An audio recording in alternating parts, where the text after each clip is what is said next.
Assalamualaikum warahmatullahi wabarakatuh. Perkenalkan, nama saya Nur Makfira selaku ketua dari kelompok 8. Adapun rekan saya yaitu Ulfiana, Latifa Alkaila, dan Amelia. Nah, materi kami yang berjudul resensi. Di dalam materi itu terdapat berbagai 4 macam. Yang pertama itu ada pengertian resensi, konsep-konsep resensi, prinsip-prinsip resensi, dan unsur-unsur resensi yang akan kami bahas selanjutnya. Baik, saya akan menjelaskan mengenai pengertian dari resensi. Nah, resensi itu berasal dari bahasa Latin revidere dan resense, yang dimaksud melihat kembali, menimbung atau memulai. Adapun penjelasan dari istilah dari resensi, dari kata resensi itu dengan timbauan buku, tujuan buku, dan bedah buku. Resensi juga bisa disebut suatu tulisan atau nilai sebuah hasil karya atau buku. Sekian dari pemahaman mengenai pengertian resensi dari saya. Baik, terima kasih atas kesempatan yang diberikan. Saya Ulfiana akan memaparkan materi tentang konsep pertimbangan resensi. Ada beberapa poin dalam konteks pertimbangan resensi. Yang pertama, sinopsis atau ringkasan. Penulis resensi memulai dengan memberikan gambaran umum tentang karya tersebut, di mana penulis resensi menjelaskan tema, plot, dan isi dari karya yang akan diresensi, tanpa memberikan terlalu banyak spoiler. Yang kedua, aspek kreativitas dan inovasi. Penilaian tentang sejauh mana karya tersebut menunjukkan ide-ide baru, keunikan, dan pemikiran kreatif yang dapat membedakannya dari karya lain yang sejenisnya. Yang ketiga, kualitas eksekusi. Menilai bagaimana karya tersebut disampaikan. Yang keempat, karakter atau tokoh. Penilaian terhadap karakter atau tokoh yang terdapat dalam karya tersebut, apakah berkembang dengan baik, menarik, dan dapat membuat pembaca atau penonton merasa terhubung dengan karya tersebut. Yang kelima, tema dan pesan. Bagaimana tema dan pesan yang ingin disampaikan oleh karya tersebut dan sejauh mana hal itu disampaikan secara efektif. Yang keenam, gaya penulisan dan teknik. Aspek ini berhubungan dengan bagaimana teknik dan bahasa yang digunakan dalam menyampaikan cerita atau ide dalam karya tersebut. Yang ketujuh, penerimaan dan konteks sosial.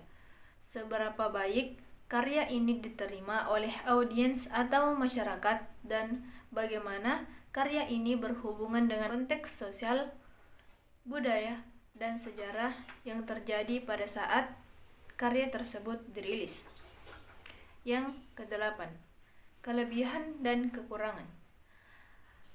Dalam kelebihan dan kekurangan, aspek ini merangkum apa yang menjadi keunggulan serta apa yang menjadi kelemahan atau kekurangan yang berdasarkan pada pandangan resensi. Yang terakhir, ada kesimpulan atau rekomendasi, yaitu bagian akhir dari resensi yang memberikan rekomendasi tentang apakah karya tersebut layak dikonsumsi oleh audiens tertentu dan siapa yang paling cocok untuk menikmati karya tersebut. Baiklah, saya akan menjelaskan bagaimana prinsip-prinsip dari resensi. Yang pertama yaitu objektivitas, yaitu penilaian yang diberikan harus berdasarkan analisis terhadap karya tersebut tanpa dipengaruhi oleh pendapat pribadi yang tidak relevan.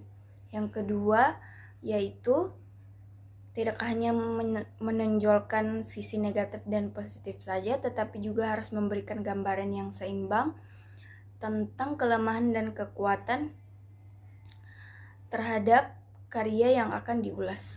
Ketiga adalah kejelasan. Resensi harus disusun dengan bahasa yang baik, mudah dipahami, dan terstruktur dengan jelas. Yang keempat adalah keberlanjutan, yaitu resensi harus menjelaskan pendapat yang akan diberikan kepada karya yang akan diulas. Misalnya seperti jika mengkritik suatu alur cerita, kita harus memberikan alasan mengapa suatu alur cerita tersebut dianggap kurang baik. Dan yang kelima adalah ketepatan, yaitu fakta-fakta yang disebutkan dalam resensi harus akurat dan relevan terhadap karya yang akan diulas. Misalnya seperti menyebutkan nama penulis, menyebutkan tahun penerbit, dan menyebutkan sinopsis yang tepat. Yang keenam adalah konsistensi. Resensi harus konsistensi dalam memberikan penilaian dari awal hingga akhir. Dan yang terakhir adalah referensi dan kutipan, yaitu dalam resensi sebaiknya disertakan referensi dari karya yang akan diulas untuk mendukung pendapat yang akan disampaikan. Perkenalkan, nama saya Melia Natasha. Saya akan menjelaskan unsur-unsur resensi. Yang pertama yaitu 1. Identitas buku. Identitas buku atau keterangan mengenai buku. Resensi informasi tentang judul buku, nama pengarang, nama penerbit, halaman buku, tahun cetakan, dan nomor ISBN buku. Yang kedua, pratinjau. Pratinjau merupakan latar belakang seorang pengarang dalam pembuatan suatu buku, karya tulis, atau karya seni. Yang ketiga, isi. Isi dalam resensi terbagi menjadi 2 bagian, yakni ada unsur intrinsik dan unsur ekstrinsik. Tetapi setiap buku, misalnya buku sastra fiksi, keseluruhannya unsur ekstrinsiknya belum tentu ada, karena tidak setiap buku memiliki unsur ekstrinsik yang sama. 4. Kelebihan dan kekurangan.